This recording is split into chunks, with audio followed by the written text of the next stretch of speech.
Yeah. Alright, You're just going to have to chop it up. Yeah, I am.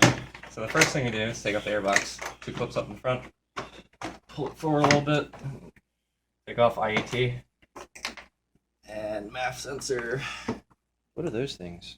What are what things? MAF sensors. What do you use those for? Normal cars have those.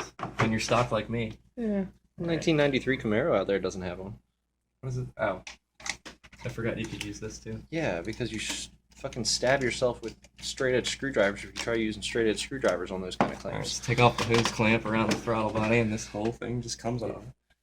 And set this down somewhere. You're not even going to need to do that. Take that guy off.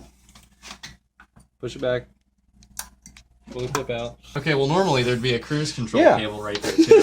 So you would take that out just like you take out the throttle cable. And since Joey already has this nice little tube in here for the coolant, that means we don't even have to worry about disconnecting the throttle body from the intake at all. So take off the throttle Oh my position gosh. sensor. I You got take it. those off. All right, take out throttle position sensor and IAC. Yeah.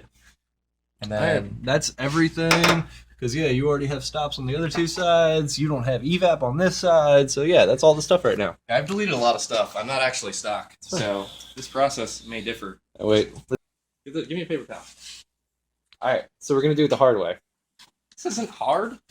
I mean, the easy way is just to disconnect your fuel pump's fuse and start the car. Give me the. Because you're going to pull all the fuel out of the rails that way. Yeah, and so then when I go to start the car after I reconnect it, just turn the car to accessory over and over again to get the fuel pump running. So this is relieving pressure from the fuel rails. There's no pressure in there. It's relieving fuel from the fuel rails. If there was pressure in there because it shot out. If there was no pressure, it wouldn't have shot out at me. Well, yes, there is a check valve in there, and there was pressure when the car turned off.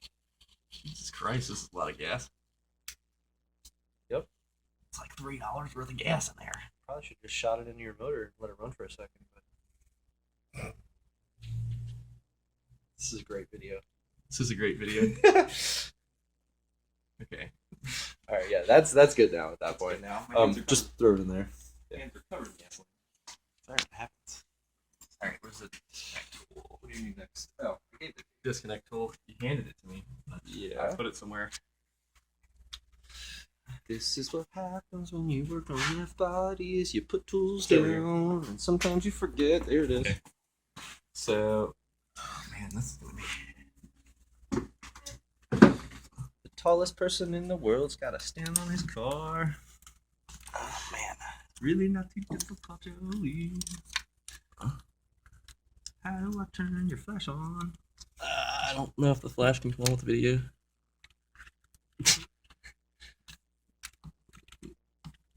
Go, you got it. Oh jeez. I did not think there would still be that much fuel in one. Alright, so now injector connectors. You push up on this. You push one in, you pull out. If it doesn't work, you push everything back down, and you do everything all over again. Over and over and over again. And Valve eventually cover's they hot. will come off. So just repeat that 8 times. Because you have 8 cylinders and 8 fuel injectors.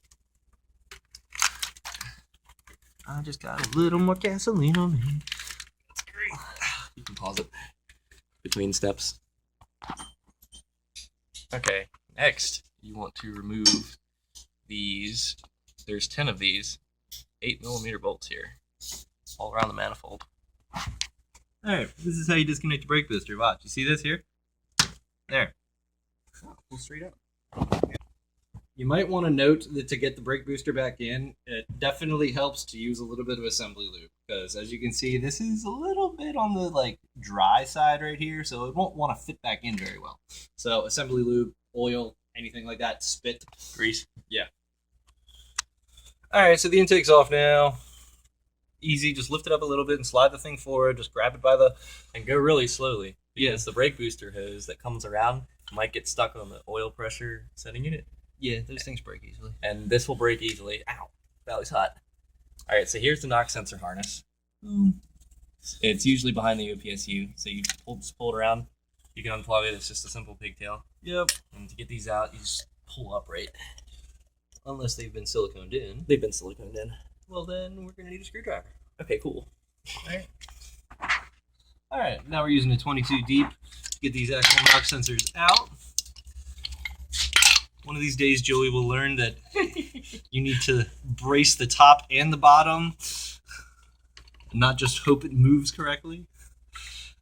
But yeah, they're really easy to get out. If you've got the 98, you've got one of these style clips. If I can find it on the video, there we are. Just use a little right angle pick to pop them up. Is that gonna fit under? Okay, well.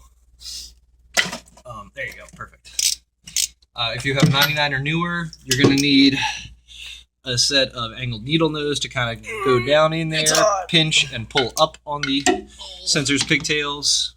Just a difference in the two type of knock sensors. The knock sensors themselves read exactly the same, so you can switch them out with the newer style if you want to, which I don't know if Joey actually had those or not, but we'll see. All right, new knock sensors are down in there. It's really easy. We're plugging the pigtail back into the back part there now. Now this is the newer type connectors that we're using on this. As you can see, they do have a different look to them. You need to squeeze them from both sides to disconnect. To connect them, just push them down in. It's really easy. You can take this one. We're just gonna pull the wire out a little bit. Pop that guy right there on top of it. Easy breezy. Same thing with the back one. Boom, boom. And then you just kind of hold the wire up a little bit as you're pushing this big rubber grommet down back on there. Silicone. And Joey's insisting that we use some silicone on here. That is totally unnecessary if you've got a stock style intake manifold, because these guys don't have anywhere to go if they pop up. Now, if you're using something like a Vic Junior, like what's on my car, it doesn't hurt to silicone these in there. It will help to keep them pushed down in, especially if you're boosted motor and you've got a lot of crankcase pressure. Which Joey is not a boosted motor and does not have a lot of crankcase pressure. But he's just being thorough. Being thorough. We're being thorough. Henry David thorough. Henry David.